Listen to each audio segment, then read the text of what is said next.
राजस्थान के रेगिस्तान में बसा जैसलमेर किला, जिसे स्वर्ण किला भी कहा जाता है, अपने सुनहरे पत्थरों और खूबसूरत वास्तुकला के लिए प्रसिद्ध है। लेकिन इस किले के भीतर छुपा है एक डरावना रहस्य, जिसे बहुत कम लोग जानते हैं। कहानी कई सौ साल पुरानी है, जब जैसलमेर पर रावल सलम सिंह का शासन था। रावल सलम सिंह बहुत क्रूर और लालची राजा था। उसने अपने राज्य के व्यापारियों और किसानों पर भारी कर लगा रखा था। उन सब में सबसे अमीर था भाटिया व्यापारी परिवार, जिनके पास अपार सोने चांदी के खजाने थे।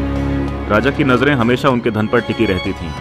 एक दिन रावल सलम सिंह ने उस परिवार को महल में बुलाया और उनसे सारा धन राज्य के खजाने में जमा करने का आदेश दिया। लेकिन भाटिया परिवार ने मना कर दिया।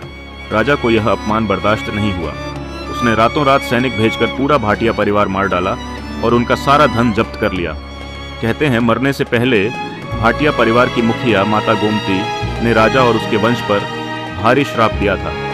तूने हमारे खून से अपना खजाना भरा है, अब तेरा पूरा वंश इसी खजाने के साथ नष्ट हो जाएगा और इस किले की दीवारें हमारी आत्माओं को हमेशा के लिए कैद रखेंगी। उस रात के बाद से जैसलमेर किले में अजीब घटनाएं होने लगीं।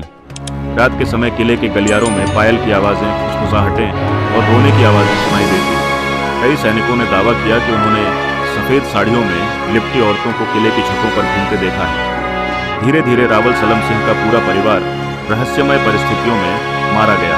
कोई बीमारी से, कोई अचानक गायब हो गया।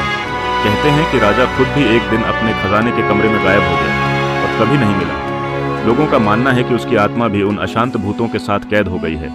आज भी जैसलमेर किले में रात को रुकने वाले लोगों का कहना है कि उन्होंने छायाओं को चलते देखा है और कभी कभी किले की दीवारों से सुनहरी रोशनी निकलती है, जैसे खजाना आज भी वहां चमक रहा हो।